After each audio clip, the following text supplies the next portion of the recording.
Story 1. The Whispering Walls. It was the summer of 2018 when the Diaz family moved into their dream house.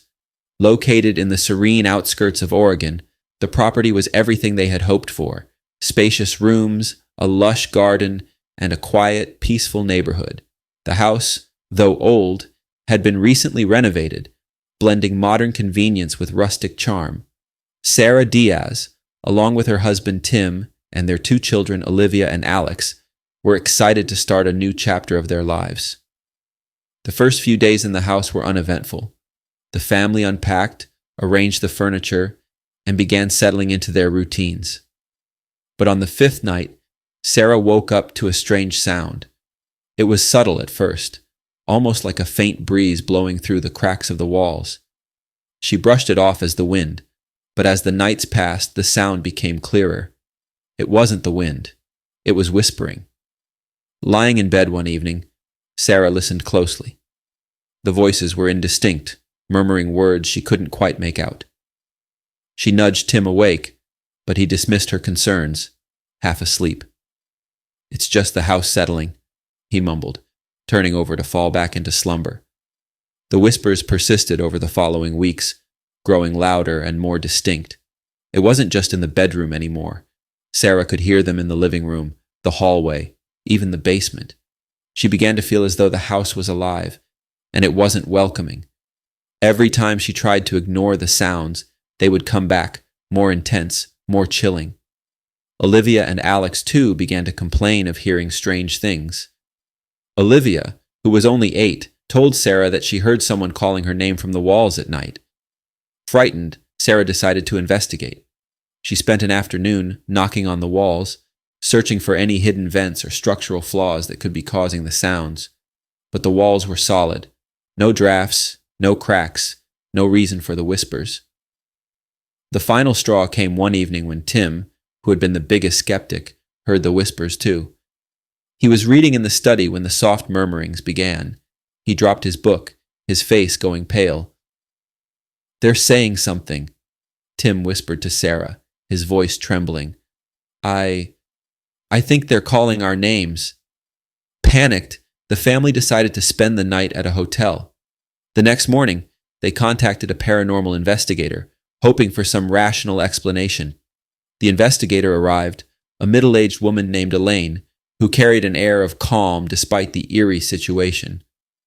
After walking through the house and examining the walls, Elaine sat down with the family, her face grave. "This house, it has a history.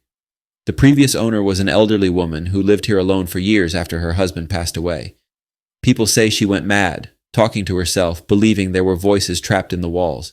She died here." The hairs on the back of Sarah's neck stood up. "What do we do?" she asked, her voice barely a whisper. Elaine sighed. "Sometimes these things happen in old houses. The walls retain the energy of the past. If the spirits are benign, they'll eventually fade.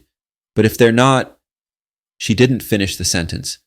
Unable to bear the constant whispering any longer, the Diazes moved out a month later, leaving their dream home behind.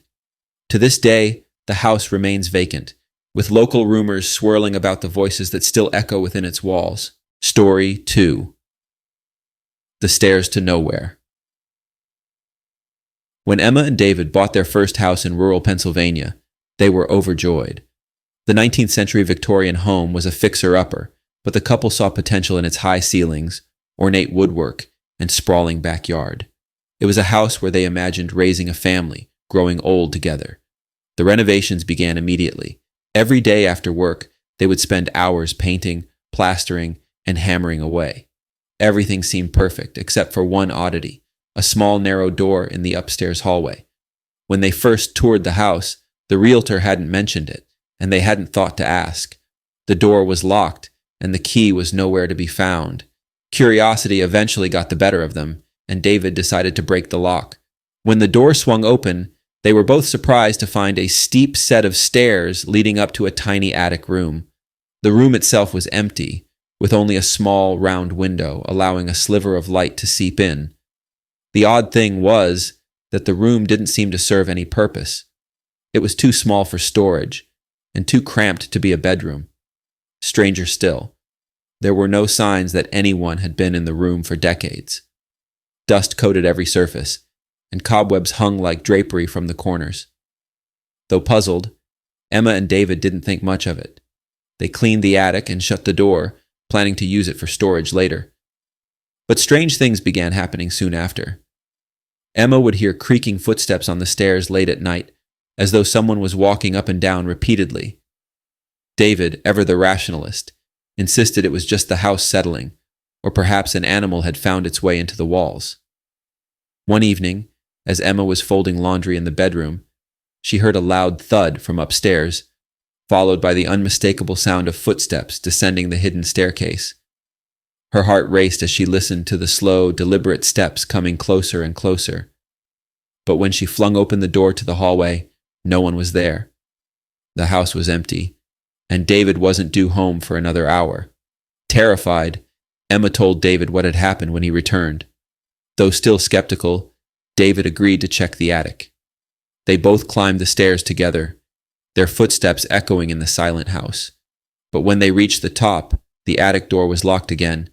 Confused, David fetched a hammer to break the lock once more. But when he forced the door open, they found something they hadn't noticed before, a name carved into the wooden beams of the attic wall. Jonas 1996. They did some research and learned that a young boy named Jonas had lived in the house in the late 1800s. According to old newspaper clippings, Jonas had fallen down the stairs and died in the very house they now called home. The small attic room, it turned out, had been his playroom. After this discovery, the eerie events in the house only intensified. The footsteps continued, sometimes accompanied by the faint sound of a child's laughter. One night, Emma woke up to find the door to the attic wide open, even though they had locked it before going to bed.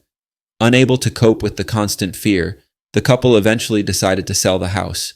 They moved into a new place a year later, leaving behind the haunted Victorian and its mysterious staircase to nowhere. Story 3. The Mirror in the Basement. In 2020, Thomas and Maria moved into a quaint 2-story home in suburban New Jersey. The house was relatively new, built in the early 2000s, and had a cozy, modern feel. But there was one feature that gave Maria pause: the mirror in the basement. The previous owners had left behind an antique mirror that was built into the basement wall. It was large, almost too large for the room, with an ornate silver frame that gave it a gothic, almost sinister look. Maria didn't like it, but Thomas convinced her to leave it up. "It's part of the house's charm," he joked. A few weeks after moving in, Maria started noticing odd things when she went down to the basement. She always felt like she was being watched, and sometimes, when she looked into the mirror, she thought she saw something moving in the reflection. At first, she chalked it up to her imagination, but soon the occurrences became too frequent to ignore. One evening, while folding laundry, she caught a glimpse of something in the mirror, a shadowy figure standing behind her. She spun around, heart pounding, but no one was there. Shaken, she ran upstairs to tell Thomas.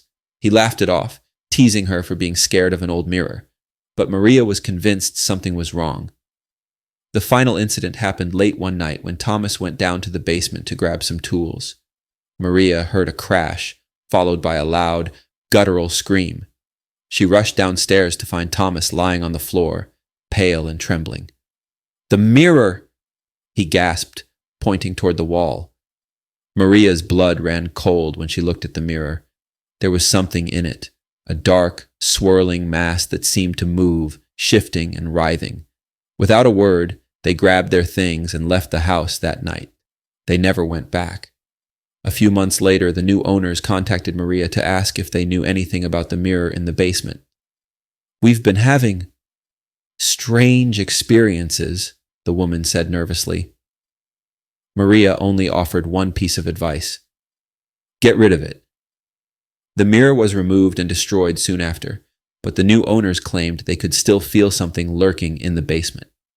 Some things, it seems, refuse to leave, even when their reflection is shattered.